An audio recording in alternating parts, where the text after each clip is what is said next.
हवेली के अंदर का माहौल बिल्कुल बदला हुआ था। जैसे ही उन चारों ने हवेली में कदम रखा, एक अजीब सी खामोशी छा गई। जिमिन, लिसा, रोसे और जुंगकुक सभी एक दूसरे को घबराए हुए लेकिन संजीदगी से देखते हुए आगे बढ़ रहे थे। उन्हें अब डर महसूस नहीं हो रहा था, बल्कि एक अजीब सी बेचैनी थी। यह जो कुछ भी हो रहा था वह इस पल के लिए पूरी तरह से अजनबी था। लेकिन एक बात तो साफ थी, अब वापस जाने का कोई रास्ता नहीं था। हवेली की दीवारें जो पहले जितनी डरावनी लग रही थीं, अब और भी गहरी हो गईं। जैसे जैसे वे अंदर बढ़े, कमरे के दीवारों से गहरी सी आवाजें आ रही थीं, जैसे कोई उन्हें देख रहा हो, जैसे कुछ उनके हर कदम का पीछा कर रहा हो। दीवारों पर जाले थे और कहीं कहीं पुरानी किताबों की गंध थी जो अब तक हवा में समाई हुई थी। कहीं तो जाना होगा, जुंगकुक ने धीमे से कहा। उसकी आवाज में अब और भी गहरी गंभीरता आ गई थी। हमें यह जानना होगा कि यहां क्या हो रहा है और हम इसका हल कैसे निकाल सकते हैं। मुझे नहीं लगता कि हमें और देर करनी चाहिए, लिसा ने कहा। उसकी आवाज में एक डर था। यह बहुत खौफनाक है, हमें यहां से निकलना होगा। लेकिन जिमिन ने उन्हें रोका। उसकी आंखों में एक आग थी। हमें डर के बजाय समझदारी से काम करना होगा। हमें उस शाप को तोड़ना होगा, तभी हम यहां से बाहर जा सकेंगे।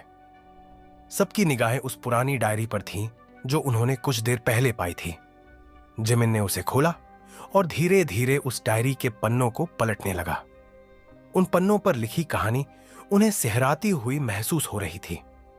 डायरी की तारीखें बहुत पुरानी थीं और जैसे जैसे वे पन्ने पलटते गए, एक अजीब सा एहसास होने लगा। यह हवेली कोई सामान्य जगह नहीं थी, बल्कि यह एक शापित जादू से घिरी हुई थी। यहां कोई इंसान नहीं था। जिमिन ने आखिरकार कहा, यह राजा की आत्मा है जो इस हवेली में बसी हुई है। वह कभी शांति से नहीं मर सका और अब उसकी आत्मा यहीं फंसी हुई है।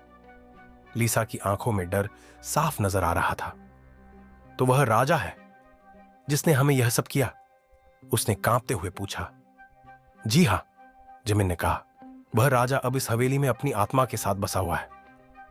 वह हमें इस जगह से बाहर नहीं जाने देगा जब तक कि हम उसे शांति न दें।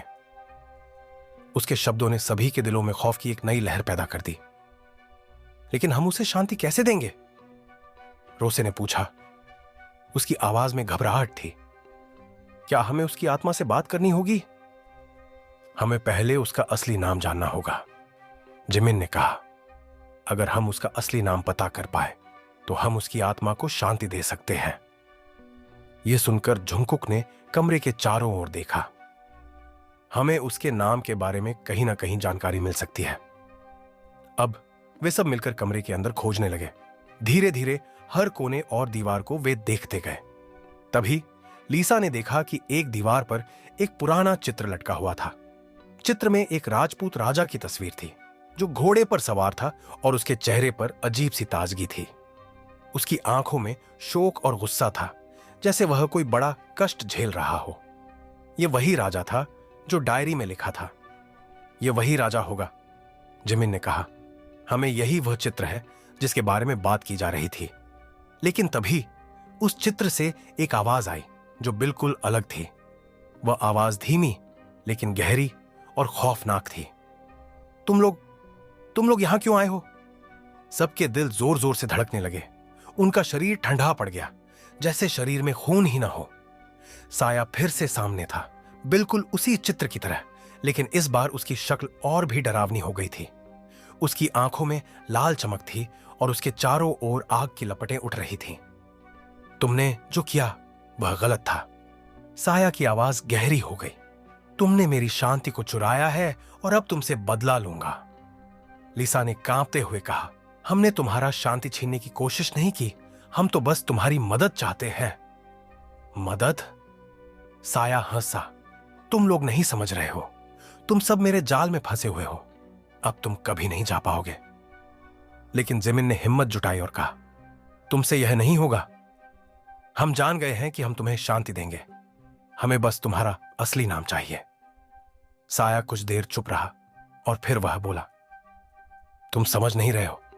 तुम्हें इसे जानने का हक नहीं है। यह मेरा बदला है और मैं इसे पूरा करूंगा। जिमिन ने हिम्मत से कहा, अगर हम तुम्हारा नाम जान लेते हैं तो हम तुम्हें शांति दे सकते हैं।